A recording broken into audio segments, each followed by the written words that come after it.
Vladdy. Any other lineup changes that look like Zamula and Deloria made out a little extra?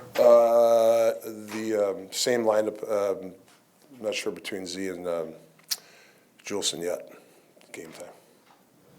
When you've talked a little bit about Zegers and his eagerness to come in and watch video, when you do that, are you more, let's reinforce all of the good?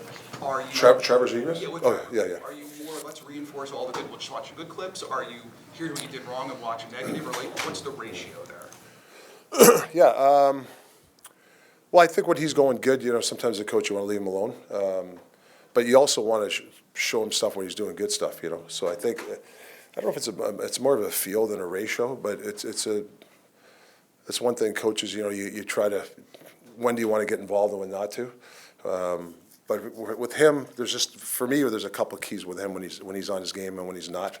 And just reminders. Like we just actually watched a little video of me and him just before I came in here, just a couple little things, power play wise. But for him, he likes to hear the information and he'll come up with some play. He'll go, hey, Talk, what about this? Like, I like that. It's not just a one-way conversation.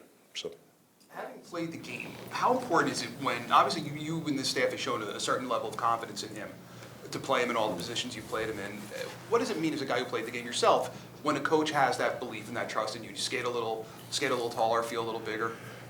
Yeah, no, that's his game. The confidence in his game when he's skating. Even if he makes a mistake, he made a mistake on the third goal. The whole world knows it. I don't need to go down and tell him, and put him back out there is big. And I think he had a good shift when I threw him out there. So those are the things to grow for the young guys. For even a guy like him, that he knows that if he does make a mistake, he's got to he knows he can't make a trend of it because then there's other factors that happen. But this year, if he's made a mistake, he's corrected it pretty quick. Coming off a 2-goal game, but he was out there pretty early today with Jay Vardy going over net front stuff.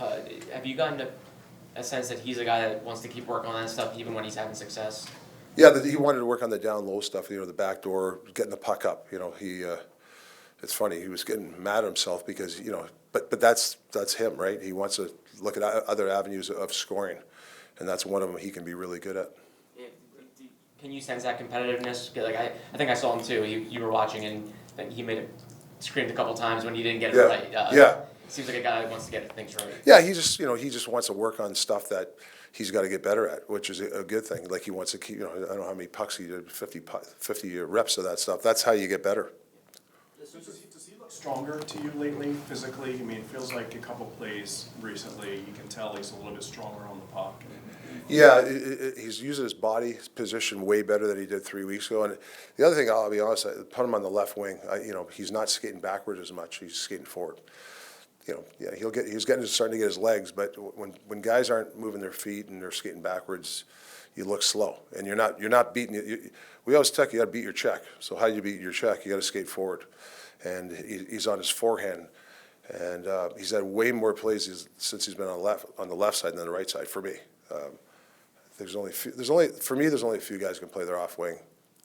Kucherov, those guys, they're incredible. But I think for him, I think he's better on the left side personally. How would you assess Travis Konechny's game so far? His game's starting to come. He's less turnovers. He's making more solid decisions. Like there's times when he's taking the puck to the hole and shooting it, where before you take it, he's looking to pass. So I'm seeing a lot more conviction in the game where I'm going to play inside and things like that instead of playing outside. So he's a pest out there too. That's when he's at his best. He talks a lot about the little details with his teammates when they do the little details right. Do you see him doing those little details right, and gives you faith that maybe he's not scoring right now, but he's doing everything else correctly? Yeah, and that's how you beat pressure. That's we were talking about. Whether we're up 2 or down 2, you want to have the pucks support the puck. You want to make obviously the right decision, but you have to attack. Like we don't want to back up, and that's something here we keep working on every day. Like for some reason we'll back up for a stretch of the time. It's shorter though. Before it was like it could be 2.5 or 2 periods. Now it's less and less. So we knew that. It's 28, 25 games in. I mean it's still early. We're working on this stuff. Rick, this is your first year coaching Mishkov, And you mentioned things like the language barrier, and it Yeah. can just be tough to move to North America. Really tough. But you've had experience coaching Malkin on the other side. There's a Russian star player. Has that experience shaped your approach at all to Mishkov? Yeah, when I was there, I think Gino was like a 10-year veteran, so he was kind of the culture. He was a big fixture in Pittsburgh and stuff like that. A little bit, obviously, better English and knowing the game. But yeah, listen. I'm sure the first year or two with Gino was tough. It's tough, right?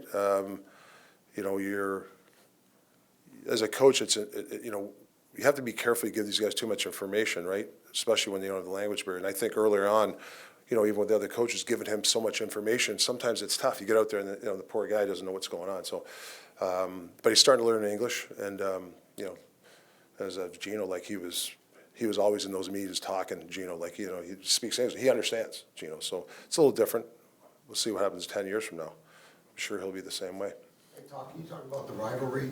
Yeah. Because you lived it on both sides. Do you feel like it maybe dipped down in the last few years, and do you feel like that game in October might have stirred some of those emotions?